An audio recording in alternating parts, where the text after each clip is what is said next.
హల్లెలూయా. ప్రార్థన చేస్తాం.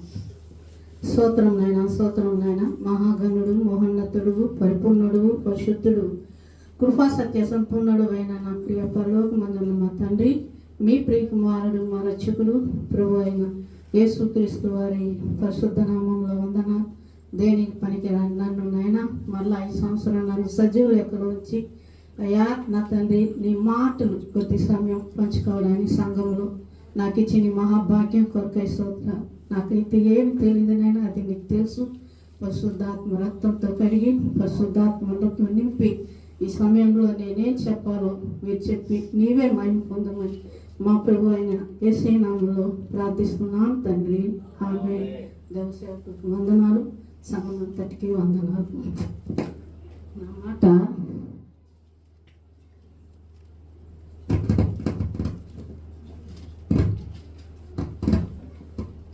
లూకాసు వార్త 23:46 అప్పుడు యేసు గొప్ప శబ్దంతో కేక వేసి, తండ్రి, నీ చేతికి నా ఆత్మను అప్పగించుకొనుచున్నాను అన్నాడు. అంతకుముందు ప్రాణం పెట్టే ముందు ఈ మాట చెప్పాడు. ఈ మాట చెప్పేసి తలవాల్చి తండ్రికి తన ఆత్మను అప్పచెప్పి ప్రాణం తలవంచి ప్రాణం వదిలేడు. ఈ మాటను చెప్పాలంటే ఎంత దేవుడిచ్చిన ఆత్మను దేవుడికి అప్పచెప్పాలి. దేవుడు మట్టిలో నుంచి తీశాడు ఆదాముని. మొదటి ఆదికాండం 2:7. ఈ మొదటి మానవుడైన ఆదాము దేవుడిచ్చిన జీవాత్మను దేవుడి చెప్పిన మాట వినకుండా పోగొట్టుకున్నాడు. ఎందుకు పోగొట్టుకున్నాడంటే మట్టి గబ్బు పట్టిన మట్టిని తీసి పరిశుద్ధపరిచి వాడి నోట్లో నుంచి జీవాత్మను ఊదాడు. దేవుడు మనలాగా జీవిస్తాడని. కానీ మానవుడు ఏం చేశాడంటే భార్య మాట విని ఆ పండు తిని ఈ జీవాన్ని పోగొట్టుకొని పరలోకాన్ని పోగొట్టుకున్నాడు. దేవుడిచ్చిన ఆత్మను పోగొట్టుకున్నాడు. ఈ మానవుడు మొదటి మానవుడు అన్నమాట. రెండవది న్యాయాధిపతులు 15:14-15. దేవుడిచ్చిన పరిశుద్ధాత్మను స్త్రీని మోహించి వ్యభిచారం వల్ల పోగొట్టుకున్నాడు. ఇశ్రాయేల్ ప్రజలకు న్యాయాధిపతిగా ఉంచవలసిన వాడు ఈ వ్యభిచారం వల్ల దేవుడిచ్చిన పరిశుద్ధాత్మను పోగొట్టుకున్నాడు. అవి రెండవ వాడు. కానీ ఎంతోమంది ఉన్నారు, నాకు తెలిసి ఇవి చెప్పుకుంటున్నాను. అలాగే సమయలు 10:6. మా ఇశ్రాయేల్ ప్రజలు ఎందుకంటే నాకు ఒక రాజు కావాలని అడిగారన్నమాట సమయల దగ్గర. కానీ దేవుడు ప్రజలందరికీ నేనే రాజుగా ఉండాలని ఒక అబ్రహాముని ఎన్నుకున్నాను. అబ్రహాం ద్వారా ఇశ్రాయేల్ ఈ లోకానికి వచ్చినప్పుడు ఇశ్రాయేల్ ద్వారా 12 గోత్రాలు ఆయనకిచ్చిన 12 మంది ద్వారా 12 గోత్రాలు ఈ భూమిని స్వతంత్రించుకున్నప్పుడు దేవుడు వాళ్ళని మంచి వాళ్ళని కాదు, కానీ తాను ఏర్పరచుకున్న అబ్రాహం వల్ల ఈ లోకాన్ని విభజించాలనుకున్నాడు. కానీ మానవులు ఈ లోకంలో పడి దేవుడిచ్చిన ఆశీర్వాదాన్ని పోగొట్టుకొని మాకు ఒక రాజును ఏర్పరచమన్నప్పుడు ఎంతో దుఃఖపడ్డాడు దేవుడు. కానీ ప్రజలు చెప్పిన మాట సరే అనే సమయాలు చెప్పి సౌలును ఒక రాజుగా ఎన్నిక చేశాడు. వాళ్ళకి మొట్టమొదట సౌలును దేవుడు వాళ్ళకి ఎన్నిక చేస్తే మొదటి ఇశ్రాయేలుకు రాజుగా చేసిన దానికి ఈర్ష్య ద్వేషం వల్ల దేవుడి ఆత్మను పోగొట్టుకున్నాడు. పొరుగువాడైన దావీదుకు దేవుడు ఆత్మనిచ్చాడు. అందుకే వినయ విధేయత కలిగి మనం ఉన్నప్పుడు దేవుడు ఈర్ష్య దేశంలో ఉన్నప్పుడు దేవుడు ఉండడండి. దేవుడు ఎల్లప్పుడూ దేవుని యందు భయభక్తులకు ఉన్న వారికే దేవుని ఆత్మ ఉంటుంది. అందుకే ఆయన పొరుగువాడైన దావీదుకి ఆత్మనిచ్చాడు. సమయాలు 1 సమయాలు 16-13 సమయాలు తైలపు కొమ్మును తీసుకొని బెత్లెహేముకు వెళ్ళాడు. బెత్లెహేముకి వెళ్ళినప్పుడు తన 7 మంది ప్రజలు కుమారులు ఉండగా తన తండ్రిని పిలిచి నేను తినా అని మొదటి వారి నుంచి 7 మంది వరకు పిలిచినప్పుడు దేవుడు నువ్వు చెప్పిన వాడు నేను కాదన్నా. అప్పుడు ఇంకెవరైనా ఉన్నారా అని తన తండ్రిని అడిగినప్పుడు కడవటి వాడు ఒకడున్నాడు, వాడు గొర్రెలు మోపుతున్నాడు అంటే అంత హీనత కాబట్టి వాడు ఒకడున్నాడు అన్నప్పుడు సరే వాడిని పిలిపించినప్పుడు దేవుడు అన్నాడు ఇతనే నేను అభిషేకించేవాడు, నా కొడుకు కడ వరకు నిలిచివాడు ఇతనే నేను అభిషేకించి ఉన్నాను అన్నాడు. దేవుడు అతన్ని తైలపు బుడ్డితో సమయాలు ఏం చేశాడంటే అభిషేకించినప్పుడు నూతన ఆత్మ అతనిపై వచ్చింది. పరిశుద్ధాత్మ నింపుకుంటాడు, ఎంతో గొప్ప శక్తితో నింపుకున్నాడు. సౌలు ఏం చేశాడంటే దేవుడిచ్చిన ఆత్మను పొందుకోలేక దాన్ని పోగొట్టుకున్నాడు. దేవుడిచ్చిన ఆత్మను ఎందుకంటే దేవుడే ఇచ్చాడు.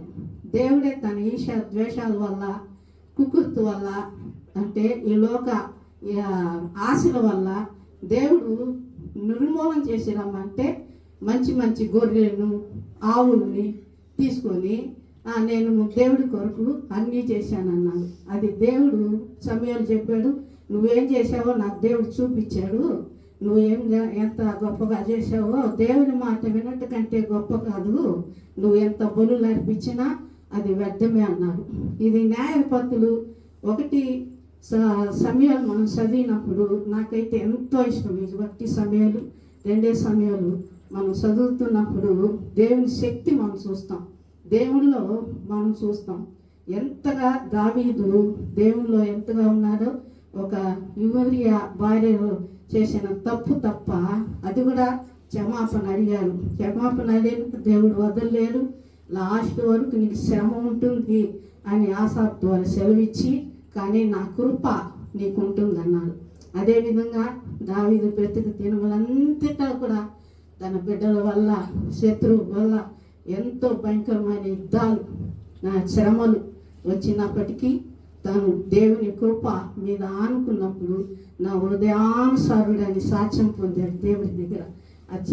ఆ సాక్ష్యం పొందుకొని కడ వరకు దేవుల్లో ఉన్నాడు కాబట్టి ఆయనలో నుంచి మన యేసుక్రీస్తు ప్రభు ఈ లోకానికి వచ్చాడు. దేవుడిచ్చిన పరిశుద్ధాత్మను మనం పోగొట్టుకోకూడదు. ఎలాగంటే దేవుడు ఫస్ట్ ఏం చేశాడంటే యేసు అందరి వల్లే బాప్సం తీసుకోవడానికి మత్తయి 3:16-17 యేసు బాప్సం పొందిన వెంటనే నీళ్ళలో నుండి ఒడ్డుకు వచ్చాను, ఇదిగో ఆకాశం తెరవబడిను, దేవుని ఆత్మ పావురం వలె దిగి తన మీదికి వచ్చిట చూచెను.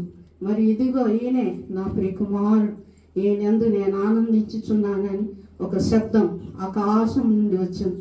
ఈ నూతన స్వభావాన్ని నూతన ఆత్మను మనం ఏనాడైతే దేవుని నమ్ముకొని అపోస్తల కార్యం 2:28 మనం మారుమనసు పొంది యేసుక్రీస్తు నమ్మి ఆయన ఎందుకు మారుమనసు పొంది బాప్సం పొంది నమ్మకం ఉంచి యేసుక్రీస్తులో బాప్సం పొందినప్పుడంట ఈ పరిశుద్ధాత్మ అను వరం మీరు పొందుదరని అపుస్తకాలంలో పేతురు చెప్తాడు. ఈ ఆత్మ మనం పొందినప్పుడు ఈ ఆత్మ మనల్ని విడిపోకుండానట్లు మనం ఎల్లప్పుడూ ప్రార్థన యందును, అపోస్తల బోధ యందును, సహవాసం అందును, రొట్టె విరిచిట యందును మనం ఎల్లప్పుడూ సిద్ధంగా ఉండాలి. ఎందుకంటే అపవాది ఎప్పుడు దేని మింగదమా గద్దించి సింహం వలె ఉన్నాడు. వాడిందు మనం కాపాడుకోవాలంటే మనం యేసు ఏం చేశాడు? నెలలో 100% మానవుడుగా ఈ లోకానికి వచ్చాడు. మానవుడు ఈ లోకానికి వచ్చినప్పుడు ఏం చేశాడు? మనం ఈ రీతిగా మాదిరిగా ఉండాలని నీళ్ళ బాప్సం తీసుకొని ఒడ్డుకి వచ్చినప్పుడు నూతన స్వభావం ఆయన పొందుకున్నారు. నూతన పరిశుద్ధాత్మ అనే వరాన్ని పొందుకున్నారు. ఈ ఆత్మను కడవరకు ఆయన సిలువలో మన కొరకు ప్రాణం పెట్టేంత వరకు కూడా ఈ ఆత్మ పోగొట్టకుండా ఆయన ఎలాగే జీవించాడో మనం కూడా ఎల్లప్పుడూ పరిశుద్ధాత్మ అగ్నితో నింపుకొని ఆయన కొరకు మనం జీవించాలి. 2002లో మేము రక్షింపబడ్డాం. ఆ రోజు నుంచి ఈ రోజు వరకు అపవాది అనేక మార్లుగా మమ్మల్ని పడగొట్టాలని చూసినప్పటికీ ఎల్లప్పుడూ నేను నీకు తోడే ఉన్నానన్నాడు. అలాగే ఒక స్వరూపాన్ని నేను చూశాను. ఎహెజ్కేలు 1:26-27 ఆయన మండలం పైన నీలకాంతమయమై సింహాసనం ఒకటి కనబడింది. మరి ఆ సింహాసనం వంటి దాని మీద నరస్వరూపుడు ఒకడు ఆసీనుడై ఉండెను. చుట్టూ దాని లోపట పెట్టుచున్న ఇత్తడియు అగ్ని ఉన్నట్టు నాకు కనబడెను. నడుము మొదలుకొని మీదికిని, నడుము మొదలుకొని కిందకును ఆజ్ఞ అగ్ని స్వరూపంగా కనబడను. చుట్టూను తేజోమయంగా కనబడను. వర్షాకాలంలో కనబడు ఇంద్రధనుసు యొక్క తేజస్సు వలె చుట్టూనున్న తేజస్సు కనబడి. ఇది యెహోవా ప్రభావ స్వరూప దర్శనం. ఇది నేను చూశానండి. ఒకసారి ఏడుస్తూ ఈ పరిస్థితులు ఏంది అన్నప్పుడు నేను నీకు సువార్త ఇచ్చి ఉన్నాను కదా అన్నాడు. యేసుక్రీస్తుగా మానవుడుగా ఈ లోకానికి నేను వచ్చాను కదా, నువ్వెందుకు భయపడుతున్నావు? నేను నీకున్నాను కదా. నా స్వరూపాన్ని నువ్వు చూడలేవు, నేను ముందు నువ్వు నిలబడలేవు అని ఆనాడు మోషేకి చెప్పాడు. ఆ బండ మీద నువ్వు నిలబడు, నా చేతి నీడలో నా వెనక పాశం నువ్వు చూస్తావని నిర్మూలకాండ 34లో సెలవిచ్చిన రీతిగా నాకు చెప్పాడండి. స్పష్టంగా ఈ మాట చెప్పాడు. అది ఆ బండ యేసుక్రీస్తే. మనం ఎన్ని కష్టాలు వచ్చినా ఆ బండ వైపు మనం వెళ్ళినప్పుడు, ఆ బండ సందులో మనం వెళ్ళినప్పుడు మనకు దేవుడు ఇస్తున్న నెమ్మది, సంతోషం మనుషులు ఇవ్వలేనైనా అది ఎవరు ఇవ్వలేరు. అది ఎంత ఆస్తి అయినా, ఎంత బంధువులు రక్త సంబంధులైనా ఆ బండ సందులో మనం వెళ్ళినప్పుడు అదే యేసుక్రీస్తు. ఆయనలో మనం వెళ్ళినప్పుడు మనకు నెమ్మది. నేను ఇచ్చున్నాను కదా ఆ సువార్త అన్నాడు. ఆ రోజు నుంచి ఈ రోజు వరకు కూడా ఆ సువార్త చేత పట్టుకొని ముందుకు వెళ్తుండగా ఈ స్వరూపాన్ని మరొకసారి నేను ఏందిరా వాగ్దానాలు ఇస్తున్నావు, ప్రవచనాలు ఇస్తున్నావు, ప్రవచిస్తున్నావు, దర్శనాలు నీ దాసుడు ద్వారా చూపిస్తున్నావు, నాకెందుకు ఈ బాధలు అన్నప్పుడు ఈ స్వరూపాన్ని నాకు చూపించాడు. ఈ స్వరూపం చూసినప్పుడు నా వాళ్ళంతా వణికిందండి. ఈ స్వరూపం యెహెజ్కేలు చదువుతున్నప్పుడు నాకు ఇచ్చిన దర్శనం ఎంత గొప్పదో ఆ స్వరూపాన్ని నేను చూశాను. ఆయన అగ్నిమయంగా ఉంటుండగా ఇంత మహాదేవుడు తగ్గించుకొని మన కొరకు లోకానికి వచ్చారు. ఈ లోకానికి వచ్చి మన కొరకు తన ఆఖరి రక్త బొట్టు వరకు ఈ లోకంలో మన కొరకు ఆ సిలువలో కాల్చాడు. అది ఏం తెలుసుకోలేక నమ్మి కూడా హేళన చేస్తున్నారు. నేను నమ్మి కూడా మందిరానికి రాకుండా, పరిస్థితులు బాగాలేస్తే పర్వాలేదండి, అన్నీ ఉండి కూడా దేవుడి దగ్గరికి రానికుండా చేస్తున్న అపవాదికి లొంగిపోతున్న ప్రజలు, నేనైతే నాకే ఎంత బాధ ఇస్తే మన కొరకు పెట్టిన వేసే ఎంత బాధ ఉంటుందో వీళ్ళ కొరకు నేను చేస్తుంటానండి ప్రార్థన. నా కుటుంబం కొరకు వెనక తిరిగిపోకుండా నీ కడ వరకు నీ ముందు భయపడకూడదు, నేను జయించానన్నాడు. జయించి ఆయన తండ్రి కుడి పాసన ఎలాగైతే కూర్చున్నాడో మనం కూడా ఒక రోజుకి ఆయన పక్కన కూర్చుంటాం. ఎందుకంటే బాప్సం పొందుకున్నాం, రక్షణ పొందాం, మారుమోసు పొందారండి. ప్రతి ఒక్కరు కూడా మారుమోసు పొంది బాప్సం తీసుకున్నప్పుడే ఈ పరిశుద్ధాత్మ అనే వరం, నూతన ఆత్మ, పరిశుద్ధాత్మ అనే వరం మనకు వస్తుంది. వచ్చినప్పుడు ఆయన ఎంత పరిస్థితులు బాగలేకపోయినా ఆయన రక్షణలో మనం కాపాడుతాను. కవచం వలె మన చుట్టూ ఆయన మన అగ్ని ప్రాకారంగా ఉంటారు. ఈ దర్శనం నాకు వచ్చినట్టు నుంచి నేను ఎప్పుడు ఆయన సన్నిధిలో మోకరించినప్పుడు, నేనున్నాను కదా, నీకెందుకు భయం, ఇదే ఒక్క మాటే, నేను విడవను, నేను ఎడబాయను కదా, నువ్వెందుకు బాధపడతావని ఈ ఒక్క మాట నా హృదయాన్ని కదిలిస్తుందండి. బైబిల్ అంటే కేవలం పుస్తకం కాదు, అది మన సహవాసం. దేవుడు మనతో సహవాసం చేసేవారు. ఆయన కోపగించేవారు కాదు, మన తప్పులు క్షమించేవారు. మనం ఎల్లప్పుడూ ప్రార్థన అని ఆయన పాదంలో దగ్గర పడినప్పుడు ఆయన మనతో మాట్లాడే దేవుడు. ఆయన ఎంత శక్తిమంతుడంటే, ఈ స్వరూపం ఒకసారి చదవండి మీరు. ఎహెజ్కేలు ప్రార్థనా పూర్వకంగా ఈ ప్రార్థన, ఈ వాక్యం మీరు చదివినప్పుడు ఎంతగా ఆయన స్వరూపం మీరు చూస్తారు. ఇంత స్వరూపాన్ని ఆయన పోగొట్టుకొని మన కొరకు మనల్ని ఆయనతో సమానంగా ఆ స్వరూపం చూడాలంటే మనం మన శరీరాన్ని ఎంతగా ఆయన కొరకు పరిశుద్ధంగా జీవించాలో, ఆయన కొరకు వస్తున్న ప్రతి శ్రమల నుంచి ఎలా ఓర్చుకోవాలో, కుటుంబంలో నమ్మకంగా ఎలా ఉండాలో, ప్రతి విషయంలో మనం నీతి మంతునిగా ఉన్నప్పుడు ఆయన ఈ స్వరూపంలో మనం నడిపిస్తాడు. అగ్నిలో మనం చేయి పెట్టలేమండి. మన చేయి ఊరికి ఇంత కాల్చుకున్నా మనం ఎంత బాధపడతాం. అగ్నిగైన ఆ దేవుడి దగ్గర మనం పోవాలంటే మనం కూడా అగ్నిగా మారాలి, మనం కూడా ఆ స్వరూపంలో మారాలి. అందుకే ఆయన అంతగా తగ్గించుకొని ఈ లోకానికి మన కొరకు వచ్చాడు. దేవుని తండ్రి మాట విని ఆ చిలువలో 7 మాటలు పలికాడని. ఈ 7 మాటలు సంవత్సరం వస్తుంది నాకు వద్దనుకుంటా. చిన్నోళ్ళు ఉన్నారు, వాళ్ళు ఎత్తుతారులే చెయ్యంటే ఆ మొదటి చెయ్యి నా ఎత్తుంది, పైకి ఎత్తుంది. మొదటిసారి నువ్వు చెప్పు నా కొరకు అంటాడు. నాకెందుకయ్యా, వయసు అయిపోతుంది, యవ్వనస్తులు ఉన్నారు, చాలా మంది ఉన్నారు, వాళ్ళు ఎత్తొచ్చు అంటే ముందు నా చెయ్యొద్దు, ఏదో చెప్పు, నేను చెప్పబోతున్నది చెప్పు అంటాడు. అదే దేవుడు ఈసారి నేను రక్షింపబడినాచి ఇంతవరకు నన్ను కాపాడుతున్న దేవుడు. ఈ ఒక్క స్వరూపం వల్లే నేను ముందుకు వెళ్తున్నాను. ఈ స్వరూపం ఎంత గొప్పదో అది వర్ణించలేను. ఆ స్వరూపం అలాగే ఈ స్వరూపం రక్షణగా నీకు ఇచ్చి ఉన్నాను కదా. యేసుక్రీస్తు మన రక్షకుడండి.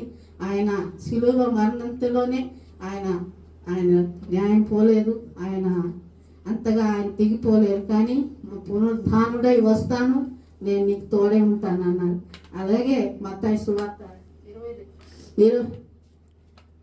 28వ అధ్యాయం ఒక మాట చెప్తానండి. ఆయన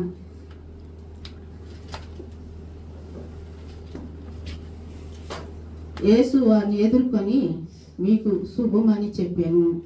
ఈ శుభవార్త మొట్టమొదట ఆయన పునరుద్ధానులై లేచినప్పుడు ఈ శుభవార్త మనం చెప్తున్నా. యేసు మీకు శుభమని చెప్పాను. అలాగే యేసు భయపడకుడి అని చెప్పాను. అలాగే మత్తయి 28:20లో ఇదిగో నేను యుగ సమాప్తి వరకు సదాకాలం మీతో కూడా ఉన్నానని వారితో చెప్పాను. ఈ మాట మనం మర్చిపోకూడదండి. కడ వరకు ఆయన మనకు శుభమిచ్చే దేవుడు, మనతో భయపడకుండా ధైర్యం ఇచ్చి నడిపించే దేవుడు, ప్రతి పరిస్థితుల్లో కూడా ఆయన మనం నడిపించే దేవుడు. సదాకాలం ఆయన యుగ సమాప్తి వరకు, ఆయన వచ్చే వరకు కూడా మనం విడిచిపెట్టని దేవుడు మనతో ఉన్నాడు. ఆయనే ఏం చెప్పాడంటే నా ఆత్మను దేవునికి అప్పచెప్పాడు. మనం కూడా లాస్ట్లో కడవరలో ప్రాణం పోయే ముందు ఆయన ఇచ్చిన మనకిచ్చిన పరిశుద్ధాత్మను ఆయనకు అప్పచెప్పే వారముగా ఉండాలి. అలాగే ఆది మానవుడు ఆదాము వలె కాకుండా, అలాగే సమయలు వలె సౌలు వలె కాకుండా, అలాగే సంసోను వలె కాకుండా యేసుక్రీస్తు వలె మనం ఏం చేయాలంటే మన ఆత్మను ఆయనకు అప్పచెప్పే వారముగా ఉండాలి. మన ప్రాణం పోగొంత వరకు ఆయన సన్నిధిగా చేరేంత వరకు కూడా మనం నిత్యము తండ్రి నా ఆత్మను నీకు అప్పచెప్తున్నాను అన్నాడు. అలాగే మనం కూడా మన ఆత్మను ఆయనకి అప్పచెప్పే వారంగా ఉండాలి. మన ప్రాణం పోయేంత వరకు ఆయనలో మనం ఉండాలి. ఇటు కృప దేవుడు మనకు అనుగ్రహించునుగా. ఈ కొద్ది మాటలు ఆశీర్వదించి దీవించునుగాక. ఆమేన్.